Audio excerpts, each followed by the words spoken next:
ही stock market analysis में आपका स्वागत है दोस्तों। आज हम बात करने वाले हैं मरीन इलेक्ट्रिकल इंडिया स्टॉक्स के बारे में। एक हमारे दोस्त थे, उनका कमेंट आया था कि सर इसके बारे में बताएं। और भी कई स्टॉक्स की उन्होंने मेरे से जानकारी लेने की कोशिश की है और इंशाल्लाह मैं बिल्कुल जानकारी दूंगा उनको और आहिस्ता आहिस्ता बारी बारी सबकी वीडियो बनाकर अपने चैनल पर अपलोड करूँगा। तो बात करने वाले हैं इस स्टॉक की। बन रही है वीडियो पर, लेकिन वीडियो को शुरू करने से पहले छोटी सी रिक्वेस्ट मैं कर देता हूँ। आपने अभी तक चैनल को सब्सक्राइब नहीं किया तो प्लीज़ चैनल को ज़रूर सब्सक्राइब कर लीजिएगा, बेल आइकन को दबाना ना भूलें। और इसी तरह की लेटेस्ट वीडियो पाने के लिए किसी भी कंपनी की जानकारी के लिए उस कंपनी का नाम आप मेरे कमेंट बॉक्स में लिख सकते हैं। बहुत जल्द अपने चैनल पर आपकी वीडियो बनाकर अपलोड कर दी जाएगी। टेलीग्राम चैनल की लिंक, व्हाट्सएप ग्रुप का लिंक यूट्यूब चैनल की डिस्क्रिप्शन में दिया गया है, उसको ज्वाइन कर सकते हैं। वो आपके लिए निःशुल्क रहेगा, कोई शुल्क आपको नहीं देना होगा। चलते हैं मकसद असली की तरफ। दोस्तों, जिस तरीके से मैं आपको इसका एक मुकम्मल चार्ट दिखाने की कोशिश करूं, आपको नज़र आएगा कि इसमें किस तरीके से तेज़ी बनी है, अच्छी खासी तेज़ी बनी है। इससे पहले ये स्टॉक आपको 2020 और 21 के बीच में मात्र 18-20 रुपये के आसपास में पड़ा हुआ था। वहाँ से इसने हाई लगाया, करीब मोटा मोटी समझ लीजिए 90 रुपये का हाई बनाया। 90 रुपये का हाई बनाने के बाद में इसमें फिर गिरावट हुई और गिरावट हुई करीब 30 रुपये के आसपास तक, ये 30-25 रुपये के आसपास तक स्टॉक आता हुआ नज़र आया। वहाँ से इसने 2022 से लेकर 23 के लास्ट तक इसने यहाँ तक के यानी एक साल तक इसने जून 2023 तक इसने कंसोलिडेट किया एक तरीके से। फिर यहाँ से इसने जो तेज़ी पकड़ी, इसने हाई बना दी, फिर अपना नया हाई बनाया इसने करीब 122 रुपये का। और 122 रुपये का हाई बनाने के बाद में स्टॉक में गिरावट हो चुकी है। फिलहाल 84 रुपये के आसपास में गिरावट हो चुकी है। फिलहाल स्टॉक अप डाउन कर रहा है, कभी ऊपर कभी नीचे, यानी अच्छा खासा रिटर्न भी निकाल के देता है और अच्छा खासा आपको लॉस भी देखने को मिलता है। शॉर्ट टर्म वालों को लॉस देखने को मिलता है और लॉन्ग टर्म वालों को कुछ नहीं मिलता है। वो तो सिर्फ होल्डिंग अपना बना के बैठ चुके हैं। उनको तो लंबे समय के लिए होल्ड करें तो ये स्टॉक आपको भागता हुआ नज़र आएगा। लेकिन फिलहाल इसके टारगेट क्या रहने वाले हैं, क्या चलने वाला दोस्तों, ठीक है। जिस तरीके से स्टॉक आपको ट्रेड करता हुआ नज़र आ रहा है, एक तरीके से आपको ये बार बार एम पैटर्न आपको बनता हुआ नज़र आ रहा है दोस्तों, ठीक है। तो मैं आपको डायरेक्टली बता दूँ, इसमें गिरावट रहेगी, फिलहाल गिरावट रहेगी। उसमें हल्की फुल्की देखो, ऐसे नहीं तेज़ी भी रहेगी। एक जैसे अभी आपको लगातार इसमें लाल कैंडल बनते हुए नज़र आ रही हैं, ये लाल कैंडल बनते हुए नज़र आ रहे हैं। तो इसका मतलब ये है कि इसमें लाल ही बनते जाएंगे। कभी ना एक दिन, कल को या परसों को जब 20 में बनेगा, एक कैंडल इसमें हरा ही बनता हुआ नज़र आएगा। लेकिन इसके टारगेट फिलहाल डाउन साइड के रहेंगे, ठीक है। यानी इसमें इसका एक सपोर्ट है 94 रुपये का, इसका एक सपोर्ट स्ट्रॉन्ग 94 नहीं 94 रुपये का इसका एक सपोर्ट है। यहाँ पर ये आपको सपोर्ट लेता हुआ नज़र आ सकता है। और बात कर ले, लेकिन यहाँ पर अगर सपोर्ट नहीं लेता तो और कितना गिर सकता है, तो मोटा मोटी समझ लीजिए स्टॉक 90 रुपये या 80 रुपये के आसपास तक आपको आता हुआ नज़र आ सकता है। यहाँ से फिर जो तेज़ी बनेगी वो तेज़ी इसकी रहने वाली है, फिर इसे 100 रुपये प्लस की तेज़ी रहने वाली है, ठीक है। यानी 110 रुपये के टारगेट इसके लेके चल सकते हैं। अगर ये स्टॉक 90 रुपये पर या 90 रुपये से पहले सपोर्ट लेकर अपसाइड की तरफ जाता है और फिर से 100 रुपये के ऊपर में क्लोजिंग देता है, तो इसके टारगेट रहने वाले 120 रुपये या 110 रुपये के टारगेट इसके लेके चल सकते हैं, ठीक है दोस्तों। अब इसके हम सपोर्ट और रेजिस्टेंस एंड सपोर्ट की बात कर लेते हैं। 105 का एक रेजिस्टेंस, इसका 107 और 110 का इसका रेजिस्टेंस है दोस्तों, ठीक है। जब तक ये स्टॉक आपको डाउन साइड में मिल रहा है, एक तरीके से ये आपके लिए एक मौका है एवरेज करने का। और ये यहाँ तक आता है तो आप एक अपने लिए इसमें गोल्डन चांस समझिएगा। क्योंकि देखो स्टॉक आता है नीचे, ज़्यादा देखो स्टॉक यहाँ से तेज़ी बनाई, नीचे आया, फिर तेज़ी बनाई, फिर नीचे आया, फिर तेज़ी बनाई, अब ये नीचे यहाँ तक आएगा दोस्तों, ठीक है। अब यहाँ पर लो लगाने के बाद में फिर यहाँ से ये जाएगा, आपको ऐसे जाता हुआ नजर आएगा और ये इसकी रेजिस्टेंस का काम करेगी। इसके ऊपर अगर स्टॉक जाता है तो आपको हाई पे हाई, जिसका 52 वीक हाई है ना, जो इसका 52 वीक हाई आपको देखने को मिल रहा है, वो जाता हुआ नजर आएगा। 120 प्लस का भी होता हुआ नज़र आ सकता है। और इसकी हम ताकत और कमज़ोरी की बात करेंगे, इसके पास में क्या चल रहा है बिल्कुल जानने की कोशिश करें, इसके इंडिकेटर भी देखने की कोशिश करें। चलते हैं उस तरफ दोस्तों, बने रहिए वीडियो पर। जब तक वीडियो को लाइक कर दीजिए, चैनल को सब्सक्राइब कर दीजिए। देखो हम हाई और लो की बात करने वाले हैं।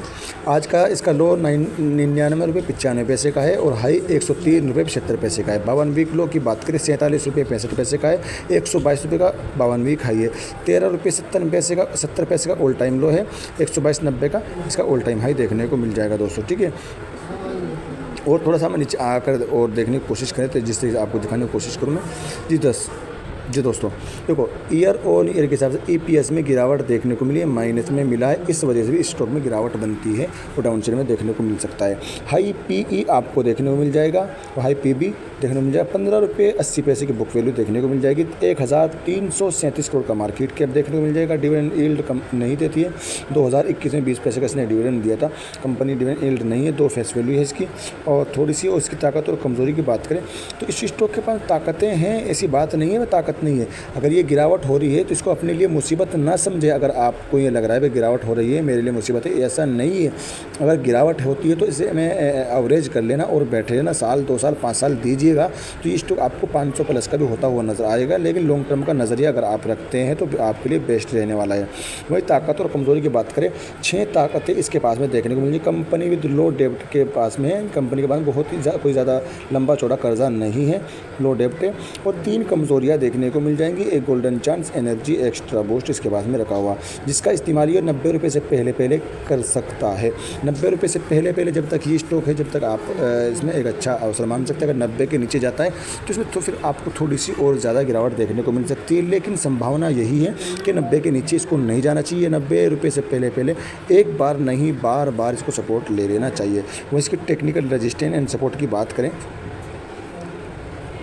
टेक्निकल रजिस्टेंस सपोर्ट जो निकल के आ रहा है, जी हाँ देखो इसका टेक्निकल रजिस्टेंस जो निकल के आ रहा है, पहला रजिस्टेंस इसका 104 रुपये 23 पैसे का, दूसरा रजिस्टेंस 106 रुपये 52 पैसे का, तीसरा रजिस्टेंस 107 रुपये 88 पैसे का है। सपोर्ट की बात कर लेते हैं। चलो, पहला सपोर्ट 100 रुपये 58 पैसे का देखने को मिल जाएगा, अपने सपोर्ट के आसपास में ही खड़ा हुआ है। और स्टॉक यहाँ से भी रॉकेट बन सकता है। अगर ये 100 रुपये 58 पैसे पर सपोर्ट लेता है तो यहाँ से भी आपको 120 रुपये का टारगेट निकाल के दे सकता है, याद रखना दोस्तों, ठीक है। 99 रुपये 22 पैसे का दूसरा सपोर्ट है इसका, और 96 रुपये 93 पैसे तीसरा सपोर्ट देखने को मिल जाएगा। मोटा मोटी समझ लीजिए, अगर इसमें गिरावट होती है तो 90 रुपये से पहले आपको सपोर्ट लेता हुआ नजर आएगा। और अगर ये आज के दिन क्लोजिंग देता है 100 रुपये प्लस में, यानी अपने पहले सपोर्ट लेकर क्लोजिंग अपसाइड की तरफ देता है, तो फिर आपके लिए ये बेस्ट होने वाला है। फिर आपके लिए थोड़े से रिटर्न और निकाल कर देने की कोशिश कर सकता है दोस्तों, ठीक है।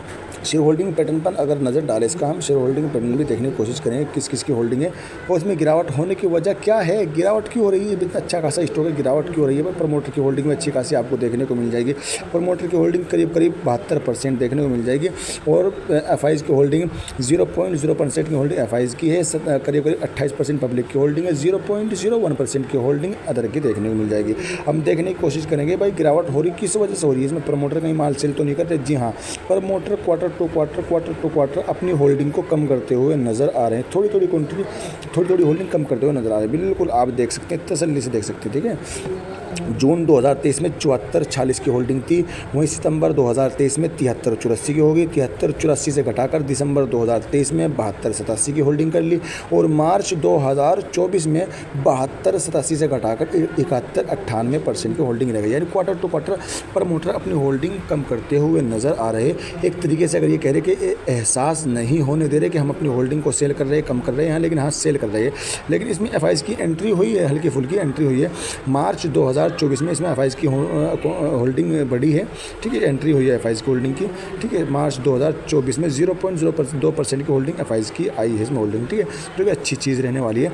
लेकिन उससे कहीं ज़्यादा होल्डिंग प्रमोटर बहुत ज़्यादा इस होल्डिंग घटा चुके हैं अपने आहिस्ता कर, ठीक है। एफआईज की होल्डिंग तो बहुत ही कम इसमें आपको देखने को मिलेगी। उससे कहीं ज़्यादा प्रमोटर ने अपनी होल्डिंग को कम किया है दोस्तों, जो कि एक नेगेटिव पॉइंट माना जाता है। इसकी वजह से भी स्टॉक में आपको डाउनसाइड देखने को मिल सकती है। अब हम बात करने वाले हैं इसके इंडिकेटर की, चलते हैं इंडिकेटर की तरफ। तो हम इंडिकेटर देखने की कोशिश करेंगे। हम डेली के हिसाब से इंडिकेटर देखेंगे, डेली के, फिर वीकली के, फिर मंथली के हिसाब से इंडिकेटर देखेंगे। लेकिन फिलहाल रेड जोन में तीनों इंडिकेटर पड़े हुए नजर आएंगे, जो कि साफ साफ संकेत नज़र आते हैं डाउन साइड के, ठीक है दोस्तों। अब थोड़ा सा और नीचे भी आगे देख लेंगे दूसरा इंडिकेटर, टेक्निकल इंडिकेटर भी देख लेंगे। टेक्निकल इंडिकेटर जो है वो भी इसका आपका रेड जोन में पड़ा हुआ है, साफ साफ संकेत है डाउन साइड के। मूविंग अंग्रेज वाला इंडिकेटर देखें, ये न्यूट्रल देखने को मिल जाएगा, जो किसी की तरफ नहीं है, ना ही डाउन साइड की तरफ है, ना ही अप साइड की तरफ, ठीक है। जिधर बायर्स और सेलर्स अगर बायर्स एक्टिव रहेंगे तो हरी जोन ग्रीन जोन में जाता हुआ नजर आएगा। और अगर सेलर एक्टिव रहे इस स्टॉक में तो जाहिर सी बात है फिर ये भी आपको रेड जोन में जाता हुआ नजर आएगा, ठीक है। अब बात करते हैं हम वीकली के हिसाब से। वीकली के हिसाब से क्या संभावना निकल के आती है। जी हाँ, वीकली के हिसाब से इसमें हमें हल्के फुल्की तेज़ी देखने को ज़रूर मिल रही है। दूसरा इंडिकेटर टेक्निकल इंडिकेटर न्यूट्रल है, और मूविंग एवरेज वाला जो इंडिकेटर है ये आपको रेड जोन से निकलकर ग्रीन जोन में जाता हुआ नज़र आया है। यानी एक तरीके से कह लीजिए, अगर इस स्टॉक में 10% की तेज़ी बनती है वीकली के हिसाब से, ठीक है, 10% की तेज़ी अगर बनती है वीकली के हिसाब से, तो फिर इसमें अगर गिरावट होएगी, वो गिरावट रहेगी 6 से 7% की गिरावट हो सकती है। 3% आपकी प्रॉफिट, 3% की तेज़ी रह सकती है इसमें, ठीक है। 3% की तेज़ी बाकी रहेगी, बाकी 10% अगर स्टॉक भागता है तो 6 से 7% आपको डाउन साइड में देखने को मिल सकता है। 3% की तेज़ी बरकरार रह सकती है दोस्तों, ठीक है।